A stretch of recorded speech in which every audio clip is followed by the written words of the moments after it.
Good morning, everyone. First of all, it's a pleasure to be here with you. I'd like very rapidly to share some indications from a study we carried out with some consumers connected to the internet from 9 European countries. Hopefully, these ideas might be food for thought for our afternoon panel discussion. So first of all, we used the consumer surplus. This is the macroeconomic concept surplus. Why have we used this indicator and not spending? Well, we've decided to use the surplus of media consumption because it is a very significant variable. More than 50% of this surplus comes from online media. In Italy, we have already reached 60%, so the contribution of the online sector is an addition. Mainly, the two most important media, the user-generated content world, but also the world of daily papers. So these are the two very different media, but this surplus affects all age groups, of course, to a different extent according to tastes, but young people and not so young people contribute to this surplus.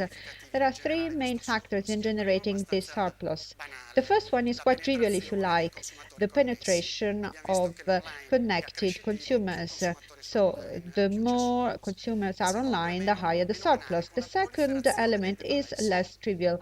With the proliferation of devices, surplus goes up almost proportionally. It is as if instead of having a replacement effect between the two devices, we have the sum of these two effects. So if we think of the time spent on media, the higher the devices, the more the devices, the more time is spent. The last point is quality content. Then we will see what consumers mean by quality content. Of course, we give a very broad interpretation of quality, but quality is a key factor to favor this surplus. Finally, a positive message is that consumers seem to tell us we are willing to accompany, as it were, content producers. We are willing to pay for contents, but on certain terms. The main term is that you need to be flexible. It's important to adapt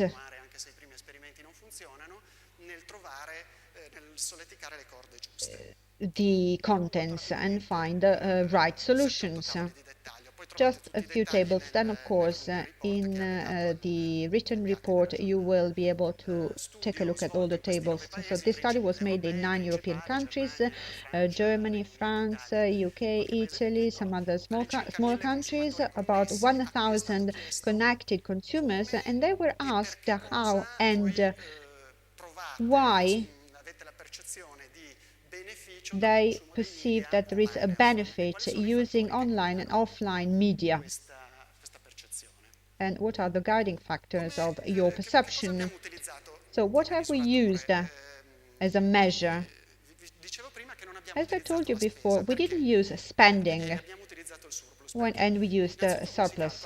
Why is that? First of all, surplus is the difference between the perceived value of the consumption of a certain good or service. Basically, we ask the consumer, how much would you like to give up a good or a service, which is the indicator of the value of that thing for the consumer, minus what the consumer is spending today for that good or service. In green, we see what is the benefit for the consumer. Why have we used this parameter? Because we think that in a young, non-mature group, in which the assumption is there an untapped oil well? Because we all know that the opportunities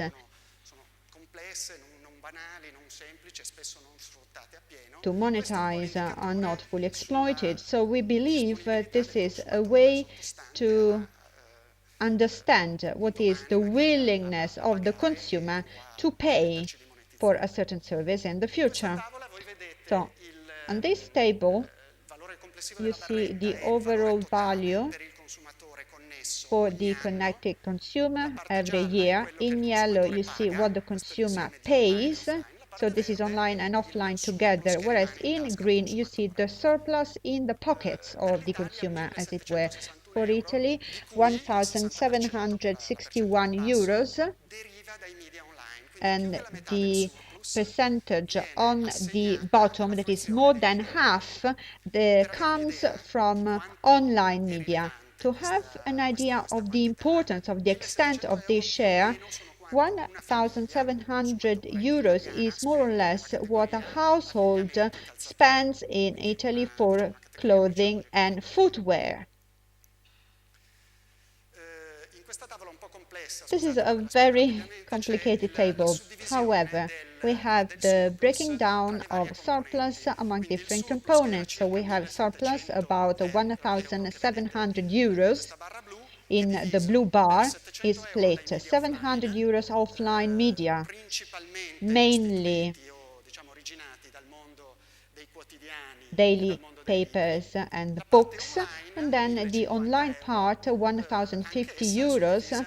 Here again split, we have 307 euros the social media world or user generated contents, which of course has just the online surplus and it doesn't have the offline surpluses for obvious reasons. And then we have daily papers. It's interesting to make a comparison and see that books have a significant surplus, but they are heavily they have a heavy bearing on the offline world, whereas we have a more balanced mix when it comes to daily papers. Age groups. So we ask ourselves, where do we get this surplus from? Young people, less young people? It's interesting to see that some age groups see a prevalence of younger people. The blue bar accounts for consumers between 18 and 34 years of age, and they win when it comes to music, television, social media, but this is to be expected. Vice versa, people from 55 years of age are prevalent in books and daily papers. This is another very interesting element. I was really impressed with this.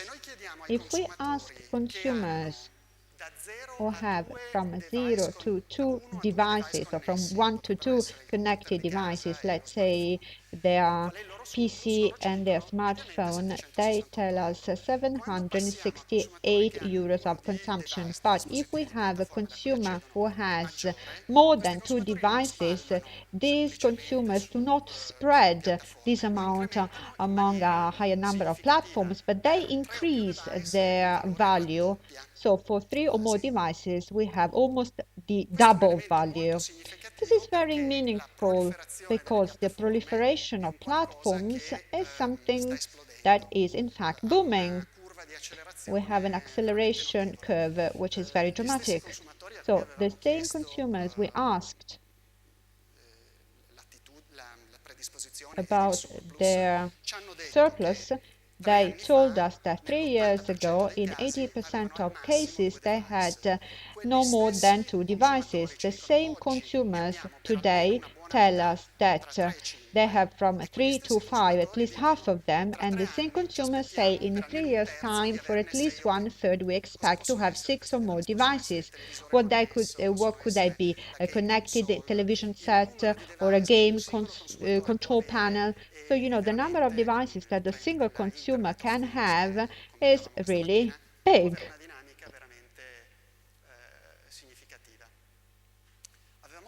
We also said devices, but also contents. So what are consumers telling us? Quality contents.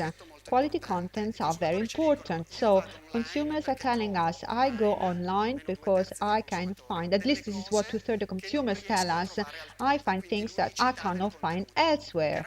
So, of course, they have, so there are different perspectives, perhaps the selection of contents or the credibility of sources, or, there are different aspects. You can interpret this according to your taste.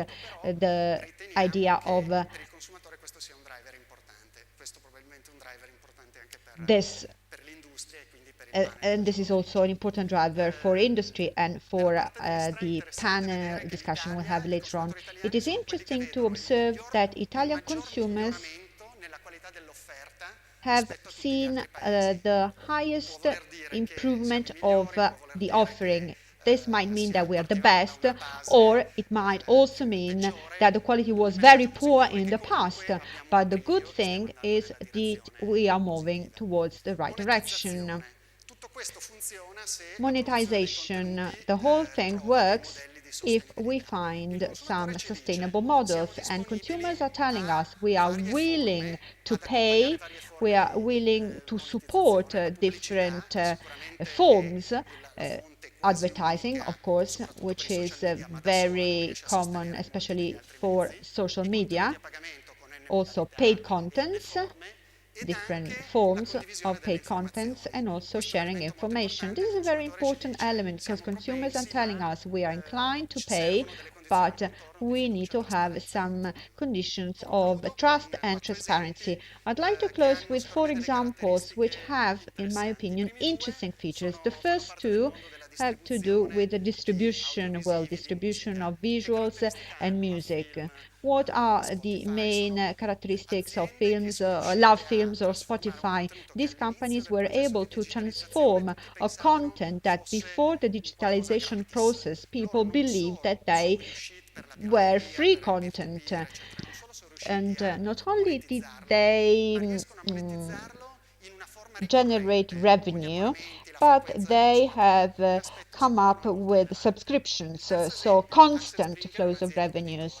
And then we have a third example. It's a German company. Yes, I'm closing in a few minutes.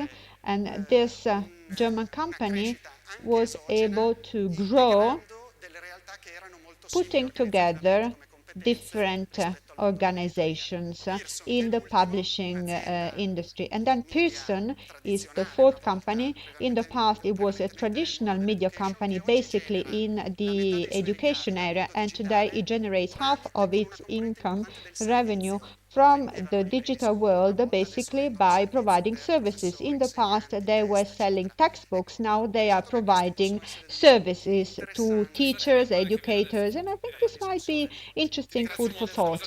And that's the end of my presentation. Thank you very much.